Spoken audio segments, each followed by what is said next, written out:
Hi అండి. మనం ఈరోజు నాటుకోడి విత్ గారెలు ఎలా వండుకోవాలో చూద్దామండి. ఇప్పుడు దీనికి కావాల్సిన పదార్థాలన్నీ ఇలా రెడీ చేసుకొని పెట్టుకోవాలి. దీనికి కావాల్సిన మసాలా కూడా ఇలా మనము పేస్ట్ చేసుకొని ఉంచుకుందాము. హోల్ గరం మసాలా అన్నమాట అండి.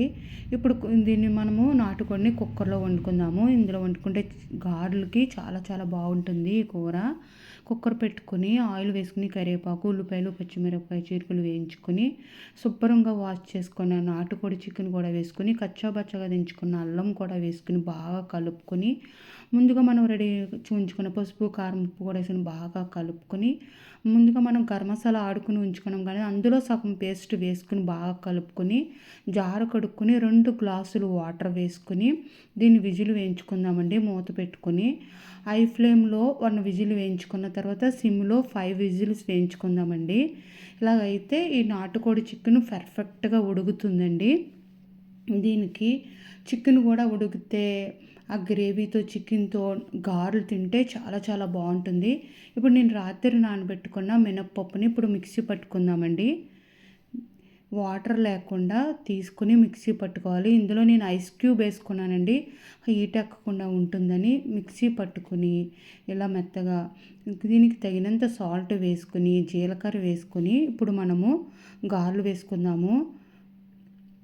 పక్కన మన నాటుకోడి చికెన్ కూడా విజిల్ వేయించుకున్నాము. ఇప్పుడు మనము మినప్పప్పు రుబ్బుకుని ఇప్పుడు మనం గారెలు వేసుకుందాము. ఇలా పేపర్ మీద వేసుకున్న బాగానే వస్తాయండి. మా అమ్మమ్మ వాళ్ళు పెద్దవాళ్ళు అయితే ఇలా గుడ్డ మీద గుడ్డ తడుపుకుని ఇలా గారెలు వేసేవారండి. నాకు అలాగైతే రాదు. ఇలా పేపర్ మీద అయితే నాకు చాలా ఈజీగా వస్తుంది.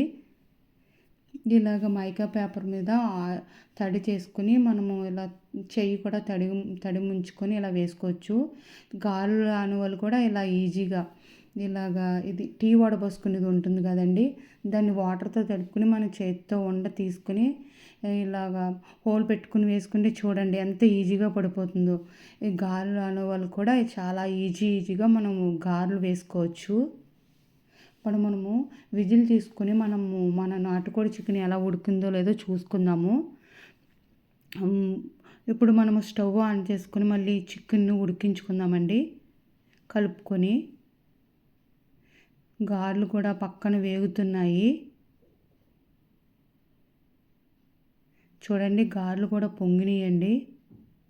అలాగని పెద్దగా ఆయిల్ కూడా పీల్చేయలేదు. ఇప్పుడు మనం ముందుగా పేస్ట్ చేసుకున్న హోల్ గరం మసాలా పేస్ట్ అండి వేసుకుని కలుపుకుందాము. ఇందులో వేసిన గసగసాలు, జీడిపప్పు, ఎండు కొబ్బరి వల్ల ఈ టేస్ట్ చాలా బాగుంటుందండి. గ్రేవీ కూడా రుచి పెరుగుతుంది.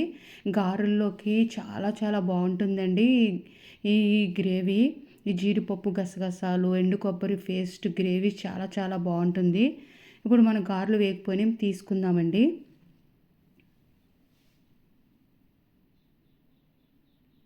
ఇప్పుడు మళ్ళీ ఇంకొక వాయి వేసుకుందాము గారెలు.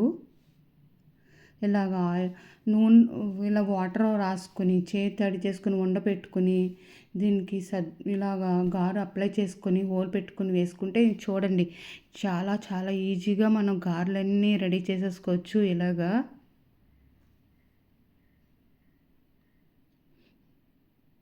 మన గారెలన్నీ చాలా ఈజీగా అయిపోతుందండి ఇలా వేసుకుంటుంటే. మన చెయ్యి కూడా ఈటెక్కుతూ ఆయిల్ మీద పడుతుందనే భయం కూడా ఉండదండి ఇలా వేసుకుంటే గారెలు.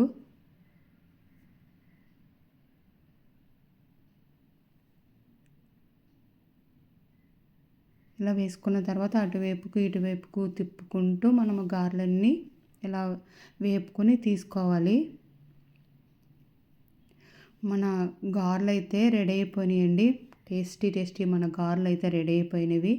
మన చికెన్ కూర కూడా మన నాటుకోడి చికెన్ కూడా ఫైనల్గా ఉప్పు చూసుకొని కరెక్ట్గా సరిపోయిందో లేదో చెక్ చేసుకొని కొత్తిమీర వేసుకుంటే ఎంతో టేస్టీ మన నాటుకోడి చికెన్ కూడా రెడీ అయిపోయింది. ఇప్పుడు మనం దీన్ని ఎలా సర్వ్ చేసుకుందాము, ఎలా టేస్ట్ ఉందో చూద్దాము.